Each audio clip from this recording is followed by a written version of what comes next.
Let's be honest, every HR leader faces this challenge at some point. How do we reduce workforce costs without breaking employee morale? Or how do you optimize workforce costs without demotivating employees or losing your top talents? Welcome back to HR Analytics and Rewards Lab. On this channel, we simplify HR analytics and rewards for professionals like you.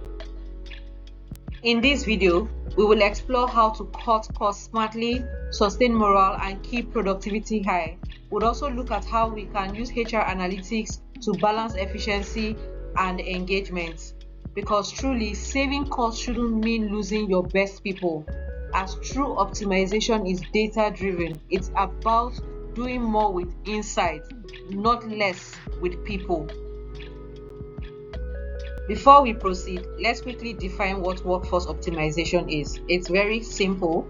It is aligning people, processes, and performance to deliver maximum value at minimum cost. It is not just cutting, it's restructuring intelligently. Your focus areas should be productivity, efficiency, automation, and engagement. Cutting costs shouldn't mean cutting people. It means cutting waste. So let's discuss a few HR metrics to watch out for. Revenue per employee. It shows how much each employee generates. You can use it to identify where productivity gap exists. The formula is pretty much simple. Your total revenue divided by your total head count. Now, your revenue per employee measures productivity as well. So a declining revenue per employee signals inefficiency. The next one you can look out for is your cost per employee. It combines your salaries, the benefits, total overheads. You can compare it across departments to find efficiency opportunity without just doing a blanket cut. Then for engagement index or pulse scores, you use the surveys or sentiment tools to monitor your morale before and after cutting costs. For span of control, the average number of employees per manager is what you are focusing on here.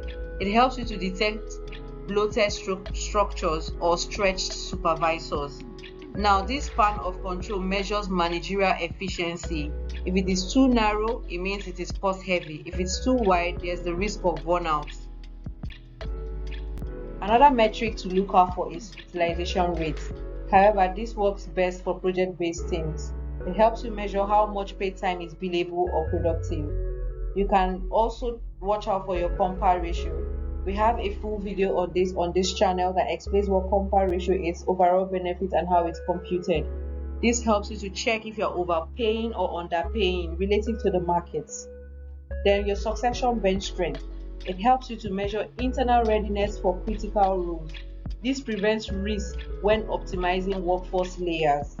The formula is just number of ready now successors divided by your critical roles. Now let's look at the business impact from workforce cost optimization. Definitely there's cost reduction. And then a big player comes in efficiency. You have faster decision making and higher accountability. This must have happened through the optimized structure you have now put in place. Then you would have more engaged employees. And if you have engaged employees, you have lower turnover, which means replacement cost is going to dip. And then we have your balanced compensation, because improved return on investment would happen on payroll spend. Now let me give you a practical example. If you decide not to do all of this analysis and use the metrics that were discussed earlier, reducing your headcount in a low productivity unit might increase your revenue per FTE but lower your engagement. Another one will be flattening the structure might reduce costs but hurt your succession pipelines. So analytics helps you to strike the balance. Cutting costs with strategy and not with scissors is what this is about. Now let us discuss practical cost cutting ideas. I would typically say move your underutilized talents to growth areas or new projects. Your regular and repetitive HR tasks to be automated. Things like your payroll input, your attendance tracking, your analytics reports. Shift from fixed cash to flexible benefits or wellness credits.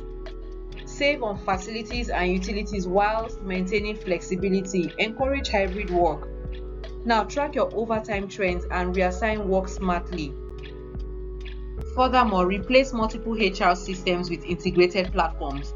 For example, your analytics and your payroll can be one tool. Link your incentives to measurable outputs and outcomes alone. Build a culture where internal transfers are celebrated. It's cheaper than hiring externally. Lastly, for me, I say carry employees along where possible. As HR, you have a key responsibility to sustain the morale of your employees, even when workforce cost optimization is ongoing. Firstly, communicate why this optimization is needed and how it benefits everyone.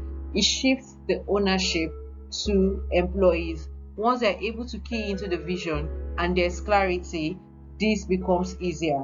Now, there's another one that has a low cost implication but very high impact, which is recognizing teams' contributions publicly. Thirdly, train managers on leading empathetically through this change. Another would be to track the morale through engagement and retention metrics post change of any implementation strategy that you must have done. Remember, workforce optimization isn't just about reducing spend, it's about ensuring that every naira, every dollar, and every person contributes to business success. If you have been tasked with cost control, start with data, not your headcount or your staff lists. Because when HR leads with analytics, even tough decisions can build stronger, leaner teams. So if you like what we have just discussed here today, please subscribe to this channel for more HR analytics insights.